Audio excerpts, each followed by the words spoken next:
गुरुर्ब्रह्मा गुरुर्विष्णु गुरुर्देवो महेश्वरा गुरुर्साक्षात् परं ब्रह्म तस्मै श्री गुरुवे नमः। तस्मै श्री गुरुवे नमः। नारायणं नमस्कृत्य नरं चैव नरोत्तमं देवीं सरस्वतीं व्यासं ततो जयमुदीरयेत्। वक्रतुंड महाकाय सूर्यकोटि समप्रभा निर्विघ्नं कुरु मे देव सर्वकार्येषु सर्वदा। अतुलितबलधामं हेमशैलाभदेहं धनुज्वं कृशानं ज्ञानिनां ग्रगण्यं सकलगुणनिधानं वानराणामधीशं रघुपतिप्रियभक्तं वातजातं नमामि। हरे कृष्णा कृष्ण कृष्ण हरे हरे हरे राम राम राम हरे हरे। श्री राधा मेरी स्वामिनी मैं राधा जी को दास। जन्म जन्म मोहे दीजियो श्री वृंदावन वास। जन्म जन्म मोहे दीजियो श्री वृंदावन वास। सब द्वारन को छोड़ के आई आप जी के द्वार। हे वृषभानु की लाडली जरा मेरी ओर निहार। जरा मेरी ओर निहार। श्री कृष्ण गोविंद हरे मुरारी हे नाथ नारायण वासुदेवा। श्री कृष्ण गोविंद हरे मुरारी हे नाथ नारायण वासुदेवा। हे नाथ नारायण वासुदेवा। हे नाथ नारायण वासुदेवा। श्री कृष्ण गोविंद हरे मुरारी हे नाथ नारायण वासुदेवा। भजो निताई गौर राधे श्याम। भजो हरे कृष्णा हरे राम। भजो निताई गौर राधे श्याम। भजो हरे कृष्णा हरे राम। भजो निताई गौर भजो निताई गौर भजो निताई गौर राधे श्याम। भजो निताई गौर राधे श्याम। भजो हरे कृष्णा हरे राम। भजो हरे कृष्णा हरे राम। भजो हरे कृष्णा हरे राम। अब हम सत्यनारायण भगवान की कथा की ओर चलते हैं। आज हम आपको श्री सत्यनारायण भगवान की पावन कथा सुनाते हैं, जो इस घोर कलयुग में कष्टों के अथाह सागर से पार उतारने वाली है। इसको सच्चे मन से सुनने से जीवन के समस्त कष्ट दूर हो जाते हैं। इस कथा को सुनने से घर में सुख समृद्धि और शांति आती है। तो आइए कथा की ओर चलते हैं। भजमन नारायण नारायण नारायण। भजमन नारायण नारायण नारायण। सत्य नारायण नारायण नारायण, भजमन नारायण नारायण नारायण। बोले सत्यनारायण भगवान की जय।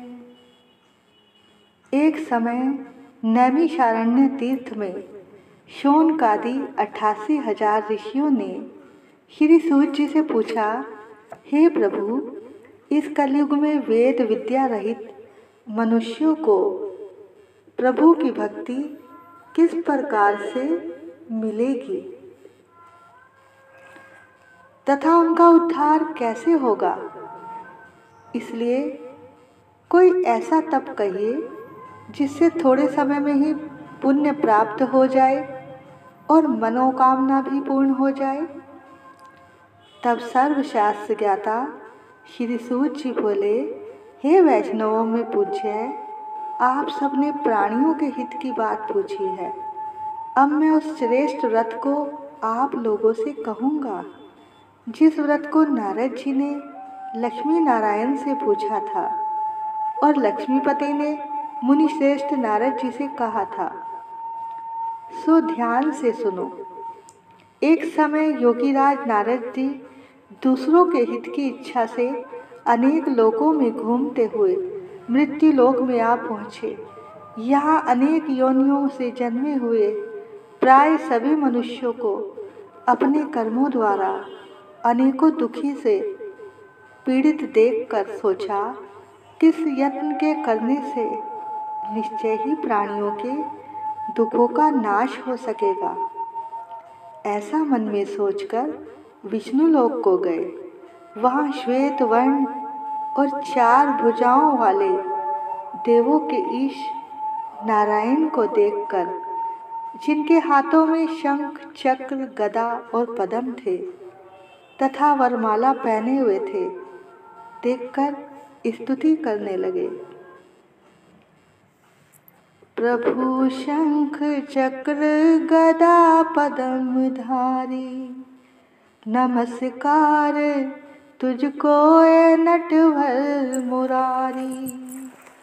ए दुनिया के मालिक, ए सृष्टि के पालिक, ये त्रिलोकी करती है उस्तत तुम्हारी। ये त्रैलोकी करती है स्तुति तुम्हारी। प्रभु शंख चक्र गदा पद्म धारी, नमस्कार तुझको है नटवर मुरारी।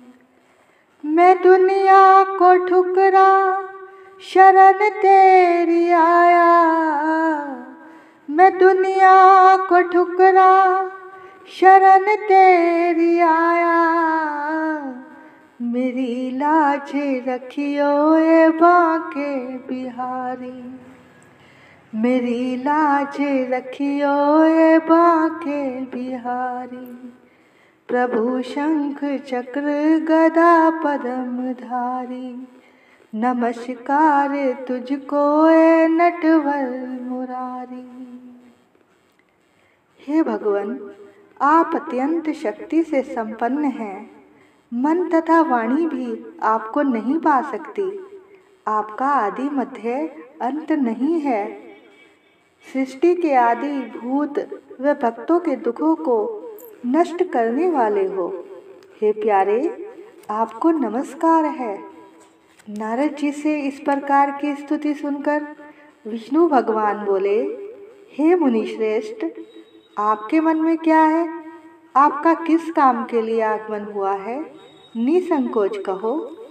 तब नारद मुनि बोले, मृत्यु लोक में सब मनुष्य जो अनेक योनियों में पैदा हुए हैं, अपने अपने कर्मों के द्वारा अनेक प्रकार के दुखों से दुखी हो रहे हैं। हे नाथ, मुझ पर दया रखते हो तो बतलाइए कि उन मनुष्यों के सब दुख थोड़े से ही प्रयत्न से कैसे दूर हो सकते हैं। तब भगवान बोले, हे नारद, मनुष्यों की भलाई के लिए तुमने बहुत अच्छी बात पूछी है। मैं आज एक ऐसे व्रत की बात कहता हूँ जो बड़ा ही दुर्लभ एवं उत्तम व्रत है। आज मैं प्रेमवश होकर तुमसे कहता हूँ, सत्यनारायण का ये व्रत अच्छी तरह विधि पूर्वक करके मनुष्य आयु पर्यंत यहाँ सुख भोग कर मरने पर मोक्ष को प्राप्त होता है। श्री भगवान के वचन सुनकर नारद मुनि बोले कि उस व्रत का फल क्या है, क्या विधान है और किसने ये व्रत किया है और किस दिन ये व्रत करना चाहिए, विस्तार से कहिए। भगवान बोले, दुख शोक आदि को दूर करने वाला, धन धान्य को बढ़ाने वाला, सौभाग्य तथा संतान को देने वाला, ये व्रत सब स्थानों पर विजय करने वाला है। भक्ति और श्रद्धा के साथ किसी भी दिन मनुष्य श्री सत्यनारायण की प्रातः काल के समय ब्राह्मणों और बंधुओं के साथ धर्मपरायण होकर पूजा करे। भक्तिभाव से नैवेद्य केले का फल, घी, दूध, गेहूं का चूर्ण सवाया लेवे। गेहूं के अभाव में साठी का चूर्ण, शक्कर तथा गुड़ ले और सब भक्षण योग्य पदार्थ जमा करा के भगवान को अर्पण कर देवे तथा बंधुओं सहित ब्राह्मणों को भोजन कराए। इसके पश्चात स्वयं भोजन करे और रात भर भगवान का कीर्तन करे। इस तरह व्रत करने पर मनुष्यों की इच्छा निश्चय ही पूरी होती है। सूत जी बोले, हे ऋषियों, जिसने पहले समय में इस व्रत को किया है उसका इतिहास मैं तुमसे कहता हूँ, ध्यान से सुनो। सुंदर काशीपुरी नगरी में एक अत्यंत निर्धन ब्राह्मण रहता था। वह भूख और प्यास से बेचैन हुआ नित्य पृथ्वी पर घूमता था। ब्राह्मणों से प्रेम करने वाले भगवान ने ब्राह्मण को दुखी देखकर बूढ़े ब्राह्मण का रूप धर उसके पास जा आदर के साथ पूछा, हे विप्र, नित्य दुखी हुआ पृथ्वी पर क्यों घूमता है?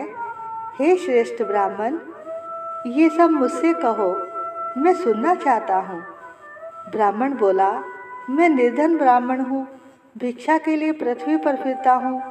हे भगवान, यदि आप इसका उपाय जानते हो तो कृपा कर कहो।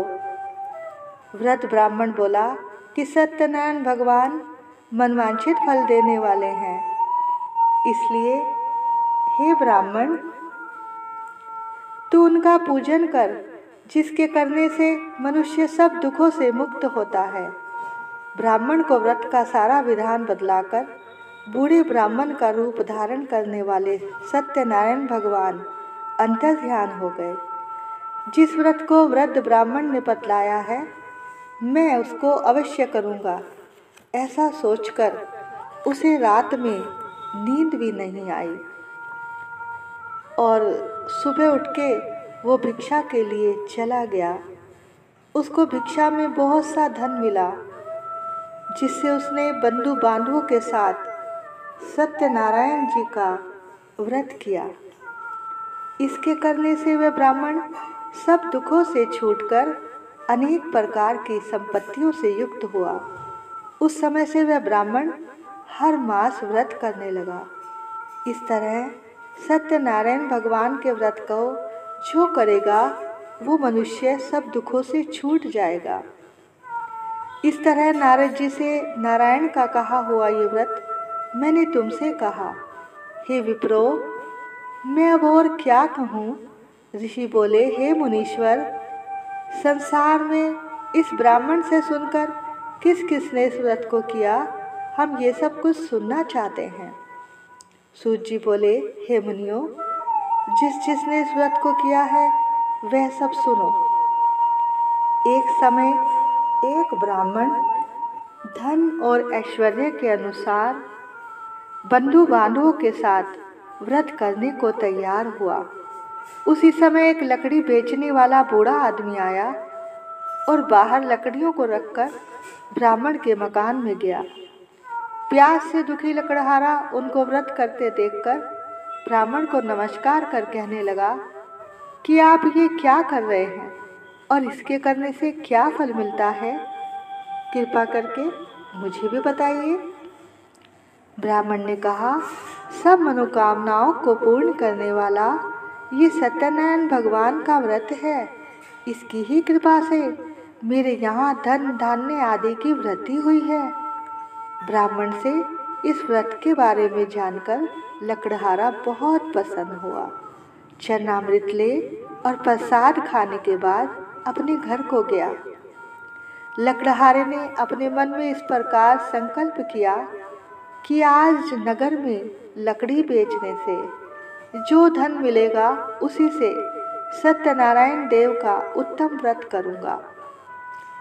ये मन में विचार कर वह बूढ़ा आदमी लकड़ियां अपने सिर पर रखकर जिस नगर में धनवान लोग रहते थे वो वहां पर गया। उस दिन उसको लकड़ियों का दाम पहले दिनों से चौगुना मिला। तब वह प्रसन्न होकर पक्के केले की फली, शक्कर, घी, दूध, दही और गेहूं का आटा इत्यादि सत्यनारायण भगवान के व्रत की सारी सामग्रियों को लेकर अपने घर आ गया। फिर उसने अपने भाइयों को बुलाकर विधि के साथ भगवान का पूजन और व्रत किया और कथा की। उस व्रत के प्रभाव से वह बूढ़ा लकड़हारा धन, पुत्र आदि से युक्त हुआ और संसार के समस्त सुख भोग कर वैकुंठ को चला गया। भजमन नारायण नारायण नारायण, भजमन नारायण नारायण नारायण, सत्यनारायण नारायण नारायण, भजमन नारायण नारायण नारायण। सूत जी बोले, हे श्रेष्ठ मुनियों, अब आगे की कथा कहता हूँ, सुनो। पहले समय में उल्कामुख नाम का एक बुद्धिमान राजा था। वह सत्यवक्ता और जितेंद्रिय था। प्रतिदिन देव स्थानों पर जाता तथा गरीबों को धन देकर उनके कष्टों को दूर करता था। उसकी पत्नी कमल के समान मुख वाली और सती साध्वी थी। भद्रशिला नदी के तट पर उन दोनों ने श्री सत्यनारायण जी का व्रत किया। उस समय में वहां एक साधु वैश्य आया। उसके पास व्यापार के लिए बहुत सा धन था। वह नाव को किनारे पर ठहराकर राजा के पास आ गया और राजा को व्रत करते हुए देखकर विनय के साथ पूछने लगा, हे राजन, भक्ति युक्त चित्त से ये आप क्या कर रहे हैं? मेरी सुनने की इच्छा है, आप मुझे बताइए। राजा बोला, हे साधु, अपने बांधवों के साथ पुत्र आदि की प्राप्ति के लिए मैं ये महाशक्तिवान सत्यनारायण भगवान का व्रत व पूजन कर रहा हूँ। राजा के वचन सुनकर साधु आदर से बोला, हे राजन, मुझे भी इस व्रत का सब विधान कहो, मैं भी करूँगा। मेरे भी कोई संतान नहीं है, इससे निश्चय ही होगी। राजा से सब विधि सुनकर वह आनंद के साथ घर गया। साधु ने अपनी स्त्री से संतान देने वाले उस व्रत का समाचार सुनाया और कहा कि जब मेरे संतान होगी तब मैं इस व्रत को करूँगा। साधु ने ऐसे वचन अपनी स्त्री लीलावती से कहे। एक दिन उसकी स्त्री लीलावती पति के साथ आनंदित हो सांसारिक धर्म में प्रवृत्त होकर सत्यनारायण भगवान की कृपा से गर्भवती हो गई तथा 10वें महीने में उसके एक सुंदर कन्या का जन्म हुआ। दिनों दिन वह कन्या बढ़ने लगी जैसे शुक्ल पक्ष का चंद्रमा बढ़ता है। कन्या का नाम कलावती रखा गया। तब लीलावती ने मीठे शब्दों में अपने पति से कहा कि हे स्वामी, जो आपने संकल्प किया था कि भगवान का व्रत करूँगा, अब आप उसे करिए। तब साधु बोला, हे प्रिय, इसके विवाह पर करूँगा। इस प्रकार वो पत्नी को कहकर चला गया नगर की ओर। कलावती पितृगृह में वृद्धि को प्राप्त हो गई। साधु ने जब उसको सखियों के साथ देखा अपनी पुत्री को, तो दूध बुलाकर कहा कि मेरी पुत्री के लिए कोई सुयोग्य वर देखकर लाओ। साधु की आज्ञा पाकर दूत कंचन नगर पहुंचा और वहां पर बड़ी खोज कर देखभाल कर लड़की के लिए एक सुयोग्य वणिक पुत्र को ले आया। उस लड़के के साथ उसने बंधु बांधवों सहित साधु ने अपनी पुत्री का विवाह कर दिया। किंतु दुर्भाग्य से विवाह के समय भी उस व्रत को करना भूल गया। तब श्री भगवान क्रोधित हो गए और श्राप दिया कि तुम्हें दारुण दुख प्राप्त होगा। अपने कार्य में कुशल साधु बनिया अपने जवाई सहित समुद्र के समीप स्थित रतनपुर नगर में गया और वहाँ दोनों ससुर जमाई चंद्रकेतु राजा के उस नगर में व्यापार करने लगे। एक रोज भगवान सत्यनारायण की माया से प्रेरित कोई चोर राजा का धन चुराकर भागा जा रहा था, किंतु राजा के दूतों को आता देखकर चोर ने घबराकर भागते हुए राजा के धन को वहीं चुपचाप रख दिया जहां वो दोनों ससुर और जमाई ठहरे हुए थे। जब दूतों ने उस साधु वैश्य के पास जा राजा के धन को रखा देखा, तो वो दोनों को बांधकर ले गए और राजा से बोले कि ये दो चोर पकड़कर लाए हैं।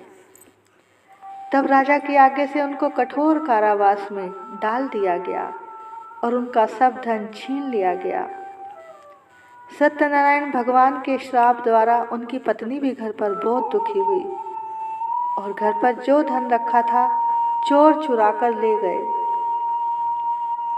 अब भूख प्यास से अति दुखी अन्न की चिंता में कलावती एक ब्राह्मण के घर गई। वहां उसने सत्यनारायण भगवान का व्रत होते देखा, कथा सुनी तथा प्रसाद ग्रहण कर को रात को आई। माता ने कलावती से कहा, हे पुत्री, अब तक कहाँ रही? तेरे मन में क्या है? कलावती बोली, हे माता, एक ब्राह्मण के घर श्री सत्यनारायण भगवान का व्रत देखा है। कन्या के वचन सुनकर लीलावती भगवान के पूजन की तैयारी करने लगी। तब लीलावती ने परिवार और बंधुओं के साथ श्री सत्यनारायण भगवान का पूजन किया और वर मांगा कि मेरे पति और दामाद शीघ्र आ जाएं। साथ ही प्रार्थना की कि हम सबका अपराध क्षमा करो। सत्यनारायण भगवान इस व्रत से संतुष्ट हो गए और राजा चंद्रकेतु को स्वप्न में दर्शन देकर कहा, हे राजन, दोनों वैश्यों को प्रातः ही छोड़ दो और उनका सब धन जो तुमने ग्रहण किया है दे दो, नहीं तो मैं तेरा धन, राज्य, पुत्र आदि सब नष्ट कर दूंगा। राजा से ऐसे वचन कहकर भगवान अंतर्ध्यान हो गए। प्रातःकाल राजा चंद्रकेतु ने सभा में अपना स्वप्न सुनाया। फिर दोनों वणिक पुत्रों को कैद से मुक्त कर सभा में बुलाया। दोनों ने आते ही राजा को नमस्कार किया। राजा मीठे वचनों से बोला, हे महानुभाव, भाविवश ऐसा कठिन दुख प्राप्त हुआ है, अब तुम्हें कोई भय नहीं है। ऐसा कहकर राजा ने उनको नए वस्त्र आभूषण पहनाए तथा जितना धन लिया था उससे दुगना देकर उनको विदा कर दिया। अब दोनों अपने घर की ओर चल दिए। सूत जी बोले, वैश्य ने मंगलाचार करके यात्रा आरंभ की और अपने नगर को चला। उनके थोड़ी दूर निकलने पर दंडी वेशधारी सत्यनारायण जी ने उनसे पूछा, हे साधु, तेरी नाव में क्या है? अभिमानी वणिक हंसता हुआ बोला, हे दंडी, आप क्यों पूछते हो? क्या धन लेने की इच्छा है? मेरे नाव में तो बेल और पत्ते भरे पड़े हैं। वैश्य का कठोर वचन सुनकर भगवान ने कहा, तुम्हारा वचन सत्य हो। और दंडी ऐसा कहकर वहां से दूर चले गए और कुछ दूर जाकर समुद्र के किनारे बैठ गए। दंडी के जाते ही नाव को ऊंची उठी देखकर अचंभा किया और देखा नाव में तो बेल पत्ते आदि ही भरे हुए हैं और कुछ है ही नहीं। और ऐसा देखकर वो मूर्छित होकर जमीन पर गिर पड़ा।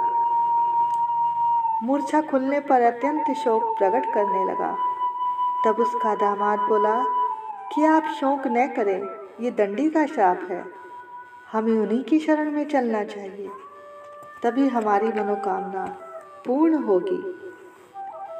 दामाद के वचन सुनकर साधु वणिक दंडी के पास पहुंचा और अत्यंत भक्ति भाव से नमस्कार करके उनकी स्तुति करने लगा।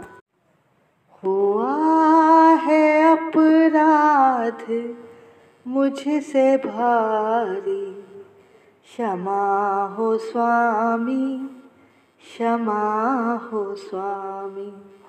न समझी माया प्रभु तुम्हारी, क्षमा हो स्वामी, क्षमा हो स्वामी। मैं नाम तेरा लिया करूँगा, तुम्हारी पूजा किया करूँगा। मैं नाम तेरा लिया करूँगा, तुम्हारी पूजा किया करूँगा। जो बिगड़ी मेरी तुमने सवारी, क्षमा हो स्वामी, क्षमा हो स्वामी।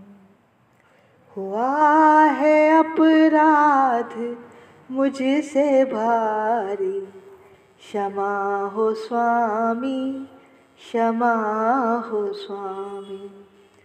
दर पे तेरे आए सवाली, भर देना झोली जाए ना खाली, भर देना झोली जाए ना खाली। हम तो हैं दाता तेरे दर के भिखारी, हम तो हैं दाता तेरे दर के भिखारी। क्षमा हो स्वामी, क्षमा हो स्वामी। हुआ है अपराध मुझसे भारी, क्षमा हो स्वामी, क्षमा हो स्वामी। जब उसने इतने प्यार से स्तुति की तब भगवान प्रसन्न होकर उसकी इच्छा अनुसार उसको वर देकर अंतर ध्यान हो गए। तब उन्होंने नाव पर आकर देखा कि नाव धन से परिपूर्ण है। फिर वह भगवान सत्यनारायण का पूजन कर साथियों सहित अपने नगर को चला। जब अपने नगर के निकट पहुंचा तब दूत को घर भेजा। दूत ने साधु के घर जा उसकी स्त्री को नमस्कार कर कहा कि साधु अपने दामाद सहित इस नगर के समीप आ गए हैं। ऐसा वचन सुन साधु की स्त्री ने बड़े हर्ष के साथ सत्यदेव का पूजन कर पुत्री से कहा, मैं अपने पति के दर्शन को जाती हूँ, तू कार्य पूर्ण कर शीघ्र आना। माता के ऐसे वचन सुनकर कलावती प्रसाद छोड़कर पति के पास गई। प्रसाद की अवज्ञा के कारण सत्यनारायण दुष्ट हो गए। उसके पति को नाव सहित पानी में डुबो दिया। कलावती अपने पति को न देखकर रोती हुई जमीन पर गिर पड़ी। इस तरह नौका को डूबा हुआ तथा कन्या को रोता देखकर साधु दुखी होकर बोला कि हे प्रभु, मुझसे या मेरे परिवार से जो भूल हुई है उसे क्षमा कीजिए। आप तो दयालु हो, कृपालु हो, कृपा करते हो, हम पर भी कृपा कीजिए। तभी आकाशवाणी हुई कि साधु, तेरी कन्या मेरे प्रसाद को छोड़कर आई है, इसलिए इसका पति अदृश्य हुआ है। यदि वह घर जाकर प्रसाद खाकर लौटे तो इसे पति अवश्य मिलेगा। ऐसी आकाशवाणी सुनकर कलावती ने घर पहुंचकर प्रसाद खाया, फिर आकर पति के दर्शन किए। तत्पश्चात साधु ने बंधु बांधवों सहित सत्यदेव का विधि पूर्वक पूजन किया। उस दिन से वह प्रत्येक पूर्णिमा को सत्यनारायण भगवान का पूजन एवं कथा करने लगा और फिर इस लोक का सुख भोग कर अंत में स्वर्ग लोक को गया। सूत जी बोले, हे ऋषियों, मैं और भी कथा कहता हूँ, सुनो। प्रजा पालन में लीन तुंगध्वज नाम का एक राजा था। उसने भी भगवान का प्रसाद त्याग कर बहुत दुख पाया। एक समय वन में जाकर वन्य पशुओं को मारकर पड़ के नीचे आया। वहां उसने ग्वालों को भक्ति भाव से बांधवों सहित सत्यनारायण जी का पूजन करते देखा, लेकिन राजा अभिमानवश वहां नहीं गया और ना ही उसने नमस्कार ही किया। जब ग्वालों ने भगवान का प्रसाद उसके आगे रखा तो प्रसाद को त्याग कर अपनी सुंदर नगरी को चला गया। वहां जाकर उसने अपना सब कुछ नष्ट पाया तो वह जान गया कि ये सब भगवान ने किया है।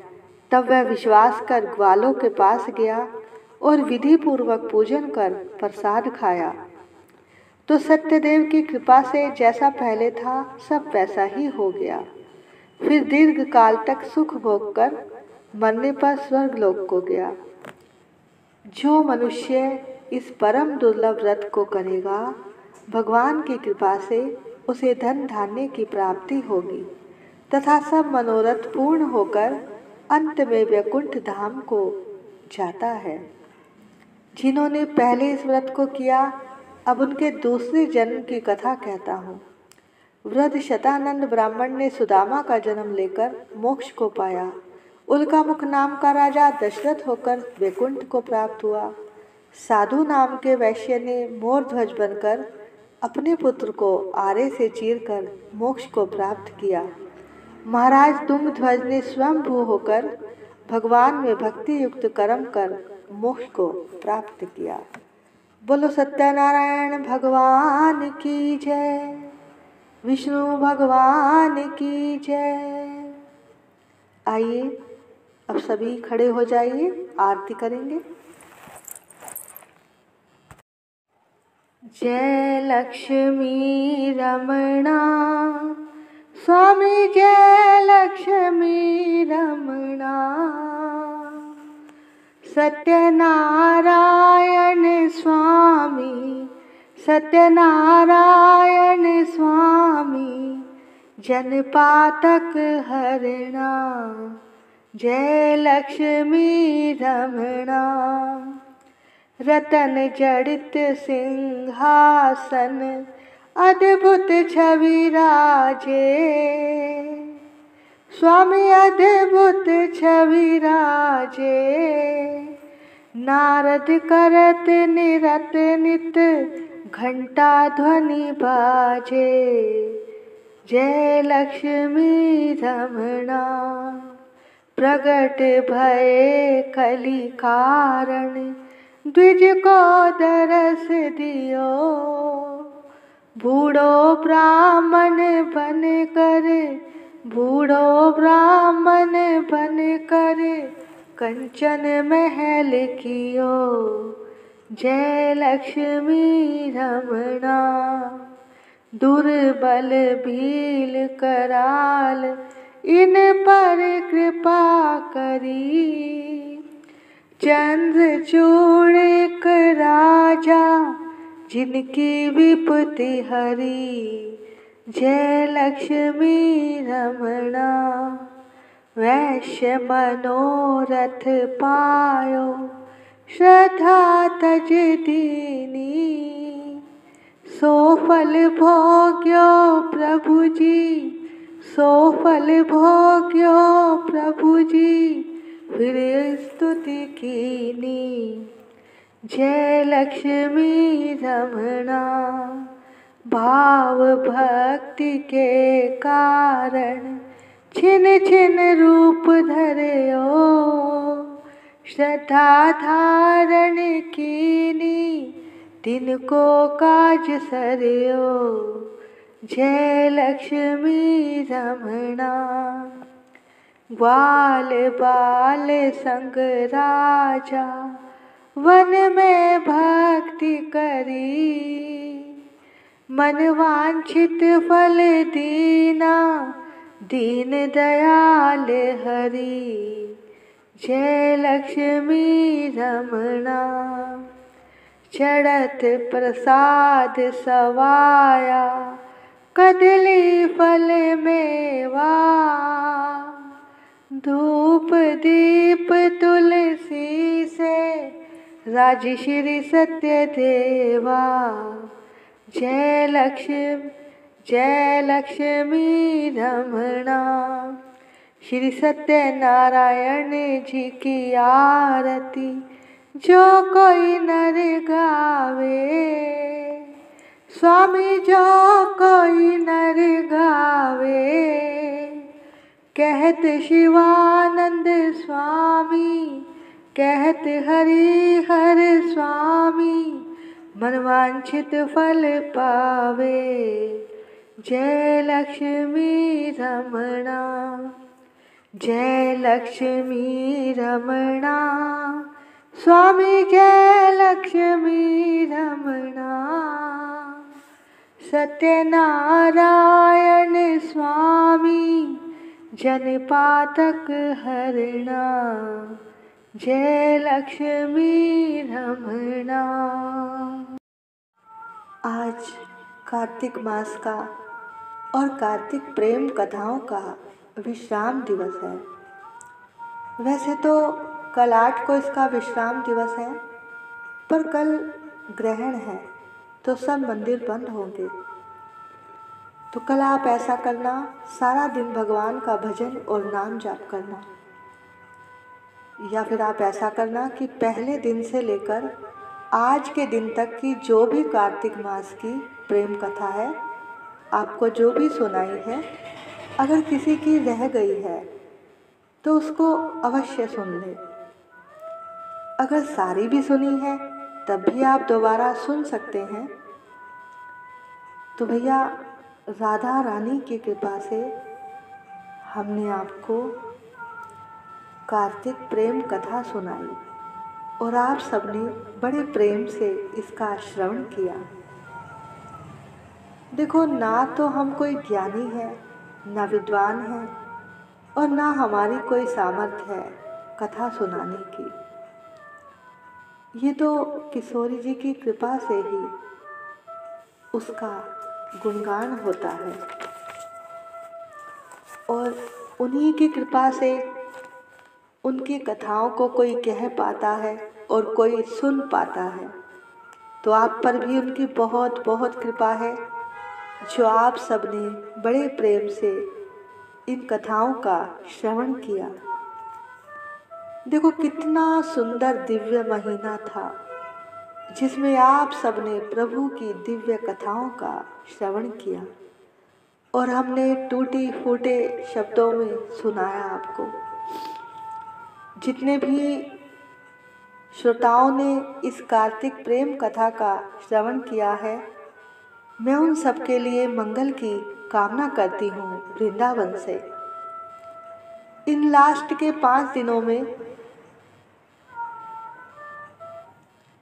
राधा रानी की कृपा से हम राधा कुंड जाकर स्नान करते रहे और कर रहे हैं, और वहाँ आप सबकी हाजिरी भी लगवाते रहे। आप सबकी तरफ से एक बहुत बड़े दिए में बहुत सारी बत्तियां भी जलाकर राधा रानी से आप सबके लिए हमने प्रार्थना भी की है कि जितने भी भक्त इन कथाओं को सुन रहे हैं, हे किशोरी जी, हे राधा रानी, हे प्यारे ठाकुर जी, उन सबके जन्मों जन्मों के पाप आप समाप्त कर देना और उनको अपनी भक्ति देना, प्रेम देना और उनकी जो भी मनोकामना है उसको पूर्ण करना। तो आपने चाहे अपने घर में बैठकर ही कथा सुनी है, पर यहाँ वृंदावन में राधा रानी के चरणों में आप सबकी हाजिरी लगती रही है। अगर कथा सुनाने में कोई गलती हो गई हो तो आप सबसे क्षमा चाहूँगी। देखो, हमें तो आप सबका आशीर्वाद ही चाहिए। अब आगे किशोरी जी हमसे जो भी कथा की सेवा करवाएंगी वो आपको बता दिया जाएगा। जल्दी ही फिर से प्रभु प्रेम की कोई नई चर्चा होगी।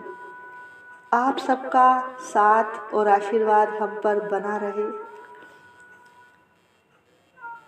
देखो, हम तो राधा रानी को किशोरी निकुंज में बैठकर उनकी ही कथा सुनाते थे। ये तो किसी भक्त ने इसको YouTube पर हमारे चैनल बनाकर उस पर डाल दिया, तो आप सबने भी इसका श्रवण किया। तो भैया उस भक्त का भी बहुत बहुत धन्यवाद जिसने ये सब किया और आप तक इस कथाओं को पहुंचाया।